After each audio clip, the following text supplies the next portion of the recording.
allons voir la forme exponentielle.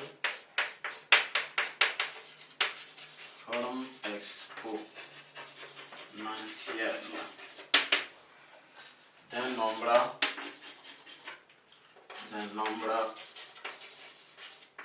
complexe. Petit 1, c'est une définition.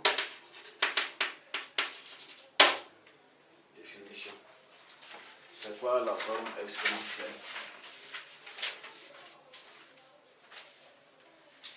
On va dire soit z, un nombre complexe non nul. Un nombre complexe non nul de module R et dont un argument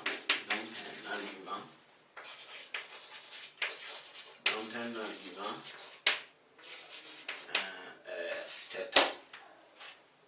Voilà. Donc ici nous avons un nombre complexe, son module ça fait R et son argument par exemple est θ. Allez, on appelle forme exponentielle.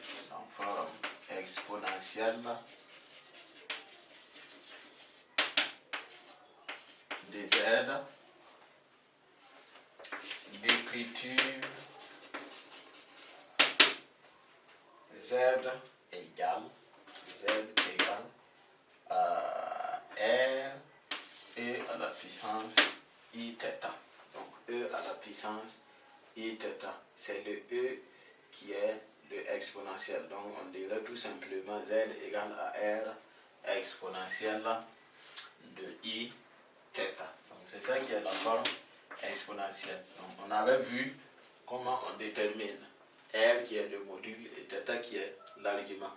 Donc si je veux écrire un nombre sous forme exponentielle, il me suffit d'avoir son module et son argument, tout comme la forme trigonométrique. Donc si j'ai le module et l'argument, j'écris aisément la forme exponentielle comme la forme trigonométrique. Donc en petit 2, une définition encore. Petit 2, c'est une propriété.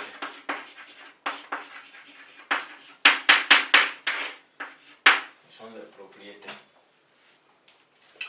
Alors, qu'est-ce que les propriétés disent? Soit Z égale à R exponentielle de I θ.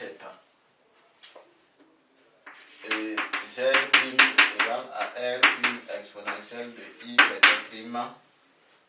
deux nombres complexes.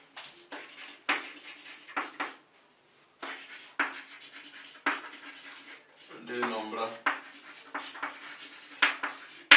complexes.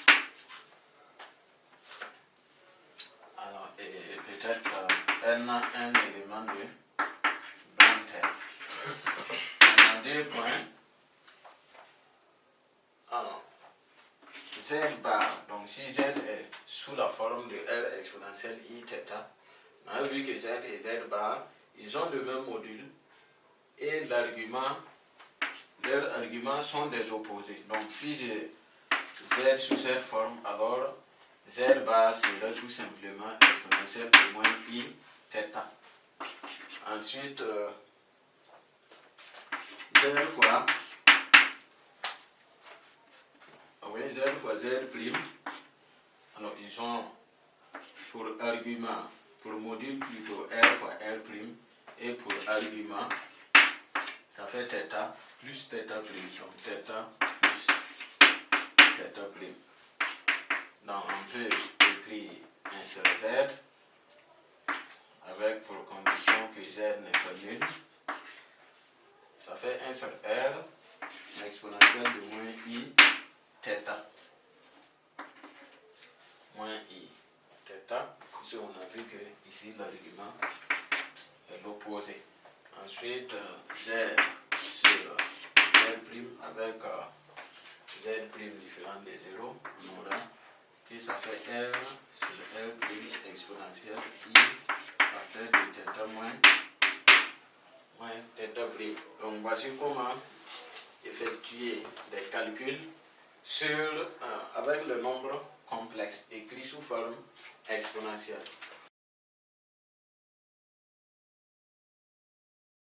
On a vu qu'ils auront. Il a plutôt le module R élevé à la puissance n et son argument c'est nθ, donc ça fait I n θ. Donc voici comment effectuer un certain nombre d'opérations sur les complexes. Si j'ai l'argument de Z, comment avoir l'argument, et si j'ai Z sous forme exponentielle, comment avoir Z bar sous forme exponentielle. Si j'ai Z et Z' sous forme exponentielle, comment avoir Z fois Z' sous forme exponentielle. Si j'ai Z sous forme exponentielle, comment on gagne 1 sur Z sous forme exponentielle, etc. etc.